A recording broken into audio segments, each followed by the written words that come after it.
네, 첫 번째 르네상스에 대해 얘기를 했고요. 이제 두 번째 종교개혁에 대해서 이야기를 하겠습니다. 다음 시간에는 신앙로 개척할 거고요. 그 다음 시간에는 절대왕정에 대해서 할 겁니다. 자, 두 번째 종교개혁. 자, 종교를 개혁했다. 새로운 거라고 하긴 그렇고 다 그리스도교예요. 하나님 믿고 예수님 믿는 다 그리스도교인데 새로운 파들이 등장했다 이렇게 이해하면 됩니다. 그 동안에는 이제 서유럽이라고 하면은 카톨릭의 거의 어떻게 보면 로마 카톨릭의 독점이었는데 거기에 이제 도전하는 세력들이 등장했다는 거죠. 그 원인은요. 일단 독점한 로마 카톨릭이 부패했기 때문이에요. 아까 이야기를 했듯이 성당 만든다고 종교에 성경책에도 없는 막 그런 거를 만들어내는 거야. 그러니까 사람들이 이건 아닌데 싶은 거지. 예, 그래서 등장하게 됩니다. 자, 루터, 칼뱅, 그 다음에 헨리 8세의 영국 성공회가 나오는데 사실 영국 성공회 같은 경우에는 사실 개혁이라고 하기도 좀 그런데 하여튼 소개하겠습니다. 자, 첫 번째 루터입니다. 루터. 독일의 루터. 루터는 1483년에 태어났고요. 아이고. 네, 1546년에 죽었답니다. 원래 이 사람은 법학자였어요. 원래 이 사람은 법학자고 집안도 괜찮고 그랬는데 법학자로서의 길을 가는 도중에 사건이 생겨요. 어느 날 숲에서 길을 잃었나 하여튼 그랬던 것 같아요. 그랬는데 그날 비가 오고 번개가 내려치는데 거기에 정말 극한의 공포를 느끼고 그 이후로부터 해가지고 자기가 법학자의 길이 아닌 수도사의 길을 가게 됩니다. 그런 생각이 있었나 보다. 인간의 힘이 이래 나약하구나. 라는 생각이 들었나 봐. 자연 현상 속에서 그냥 내가 신을 믿어야겠다라고 생각을 했나 봐요. 그 번개 때문에 하여튼 법학자 하다가 이제 수도사로 이제 갈아탔는데 그때 당시만 해도 법학자는 정말 좋은 직업이었어요. 네, 그렇게 수도자의 길을 가던 루터가 이제 나선 거죠. 면벌부. 요거의 판매를 비판하고 나선 겁니다. 기본적으로 비판의 근거는요, 성경책에 있느냐 이거예요. 그래서 학교에 95개조 방방문을 걸게 되지요. 95개조 방방문. 그러니까 이제 면범부를 팔면은 안 되는 이유를 갖다가 쫙 적은 거야. 1517년. 사실 독일 이때 당시에 독일은 신성 로마 제국 내가 얘기했죠. 답이 없습니다. 야들 엄청나게 수많은 나라로 짜갈라져 있었을 때거든요. 수많은 영주국, 제후국으로 짜갈라져 있었는데 이 친구들이 이걸 딱 루터 말을 듣고 나니까 이제 계산기를 두드려 보는 거죠. 그죠? 그래가지고 사실 종교적인 그런 거라기보다는 이런 생각도 있을 거예요. 카톨릭의 간섭이 너무 센데 이번 기회에 한번 벗어나 볼까 하면서 이제 힘을 모아서 있은 거고, 가톨릭에서는 얘들 가만히 놔두면 안 되겠다 하면서 얘들을 진압하기 위해서 군대를 보낸 거죠. 그래서 전쟁이 벌어집니다. 이거를 슈말-칼덴 전쟁이라고 해요.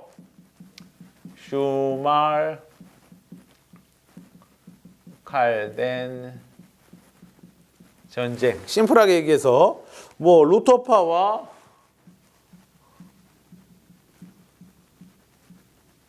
가톨릭이 싸웁니다. 좀 길게 싸워요. 하여튼 옛날 전쟁은 다 길어요. 짧게 안 끝납니다. 1531년부터 1552년. 그 사이에 보시다시피 루터는 이미 돌아가셨지만 계속 싸워요. 그래가지고 결국 화해를 하게 되는데 그게 아우구스부르크 화해라고.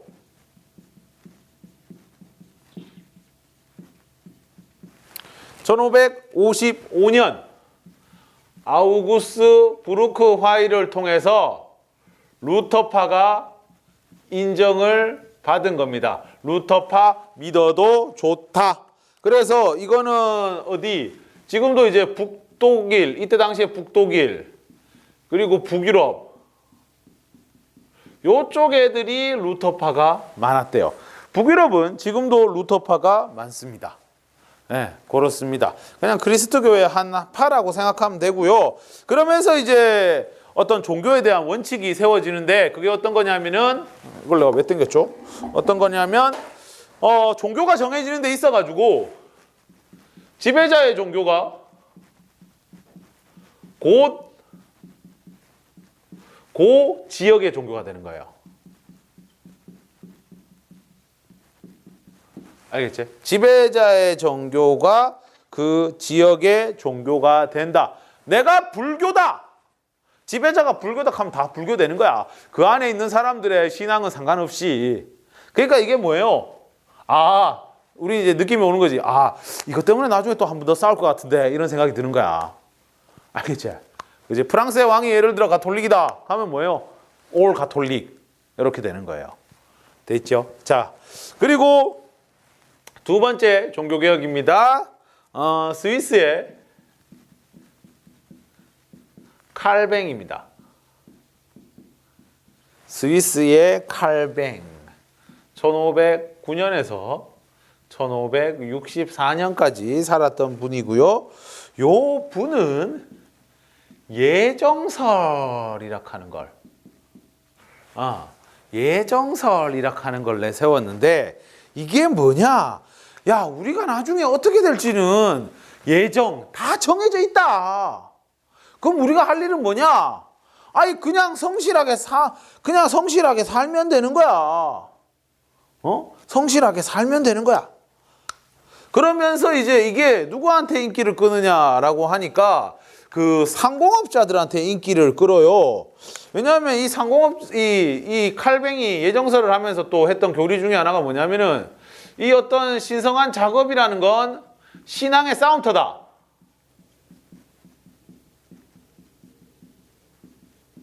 그리고 우리가 경제적 성공을 거두는 것이 쉽게 말하면 돈을 많이 버는 것이 곧 신의 은총이다.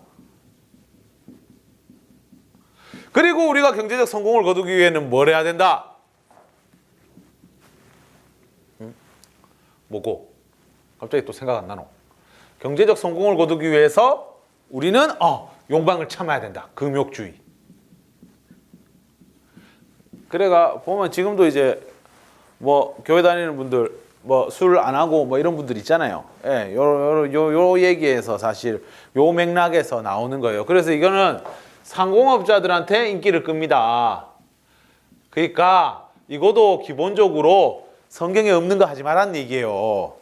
당시 가톨릭에서 성경에 없는 거를 자꾸 하면서 면벌부 팔아먹고 막 이런 식으로 하고 돈 버는 거에 대해 가지고 안 좋게 생각하고 돈 그냥 같이 내라고 하고 돈 그냥 뭐 성당 짓는 데 바쳐라고 하고 이런데 칼뱅의 생각은 다른 거지. 경제적 성공하는 것이 바로 신의 은총이다. 그러니까 돈 많이 벌어라. 이게 그러니까 나중에 상공업자들한테 이게 먹혀요. 그래서 상공업자들을 중심으로 해가지고 이 칼뱅파가 스물스물 키워가면서 이제 상공업자의 지지로 확산되게 됩니다.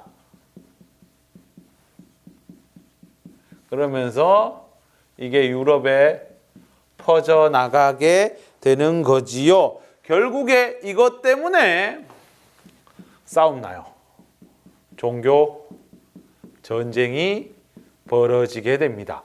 이 칼뱅파가 좀 치열하게 싸운 경향이 있거든요. 첫 번째, 네덜란드 독립전쟁.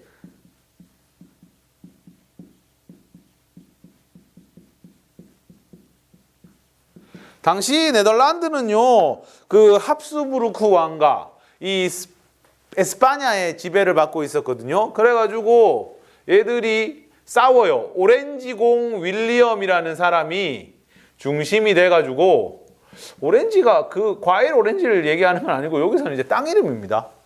예, 그래가지고 이 네덜란드 하면은 이 상징적인 색깔이 이제 오렌지색이 되게 되는데, 아니 요게 땅 이름이에요. 예, 오렌지공, 오랑지공, 뭐 오렌지공 뭐 이렇게 얘기하는데, 이 오렌지공 윌리엄이라는 사람이 주도를 해가지고 그 합스부르크 왕가, 합스부르크라고 여기 뭐 주걱턱으로 되게 유명하죠.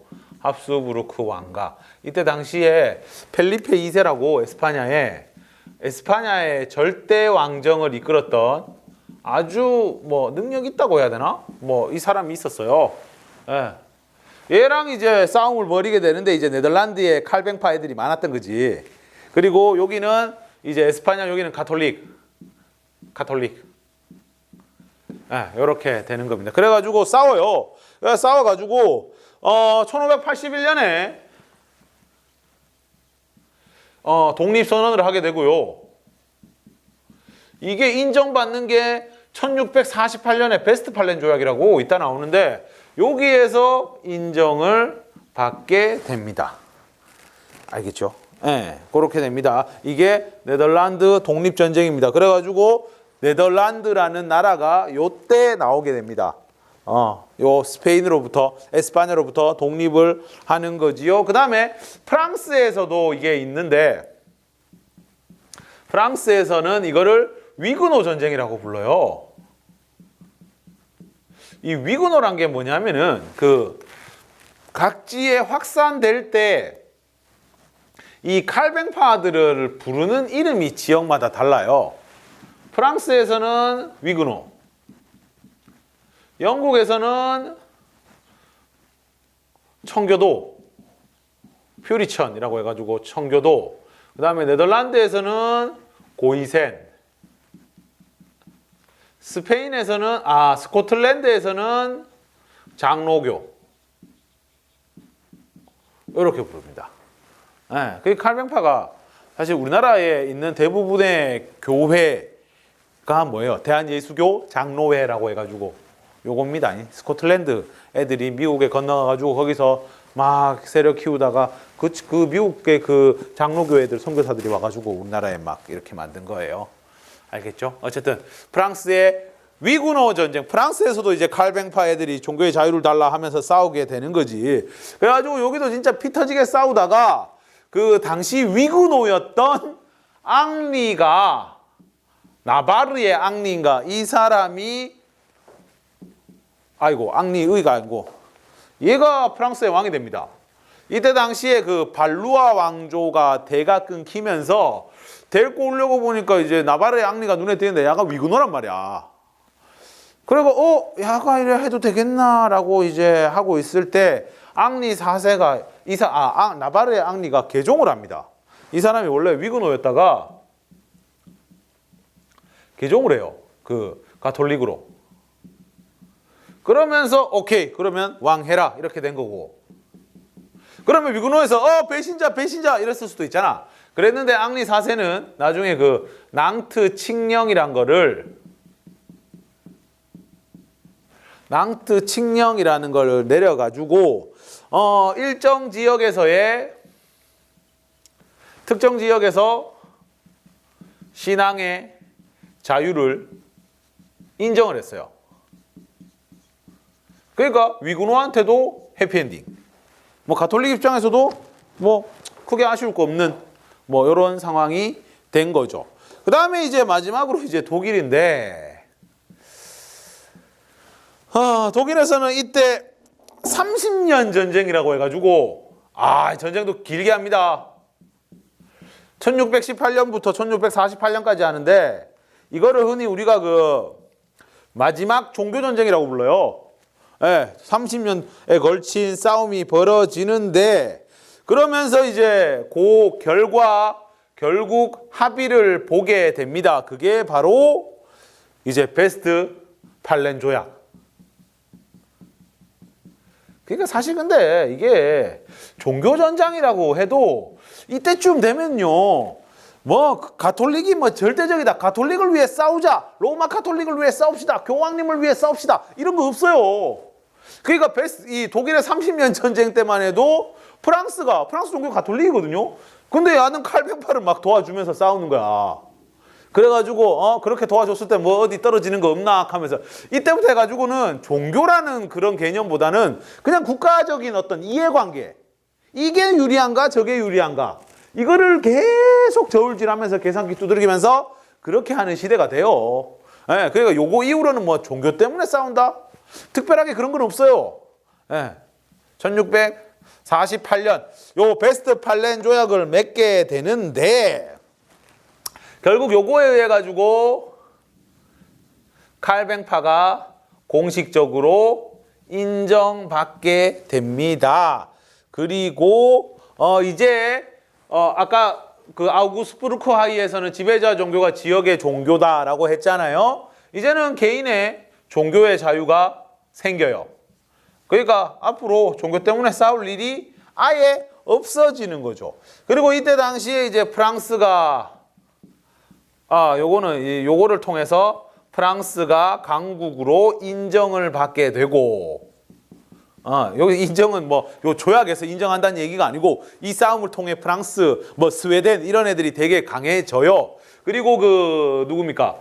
그 베스트팔렌 조약으로 네덜란드 독립도 인정하게 되고, 알겠죠? 그리고 독일은 진짜 가루가 돼요. 독일은 이때부터 해서 가루가 됩니다. 완전 국토가 황폐해지고 이 전쟁 한번 겪으면요, 이 군인들이 약탈하고 그냥 안 가요. 약탈 다 털어가거든요. 그러니까 이때 당시에 독일이 국토가 완전 황폐화됩니다. 그래가지고 앞으로 1700년대가 될 때까지 이제 독일 얘기는 거의 안 나온다고 보면 돼요. 유럽 역사에서. 정말 이것 때문에 독일이 많이 어려움을 겪게 되지요. 그리고 요때 보면 뭐 다양하게 그 뭡니까? 독일의 그런 나라들이 이제 독자적으로 어떤 외교권이라든가 이런 걸 다 가져요. 신성 로마 제국이라고 있지만은 걔들은 하는 거 아무것도 없고 이제 그 각 제후 국가, 그러니까 실질적으로 거의 어떻게 보면은 우리 그 독일 그 봉건제 하면서 했던 독일 그 알록달록 했던 그 나라들이 다 이제는 그냥 거의 독립국이다라고 생각하시면 되는 거예요. 알겠지요? 예, 그렇습니다. 이렇게 해서 칼뱅파까지 얘기를 했고 한 20분이 넘어가려는 것 같으니까 잠깐 끊었다가 하도록 하겠습니다. 17분밖에 안 됐네요. 그래도 끊어갑시다.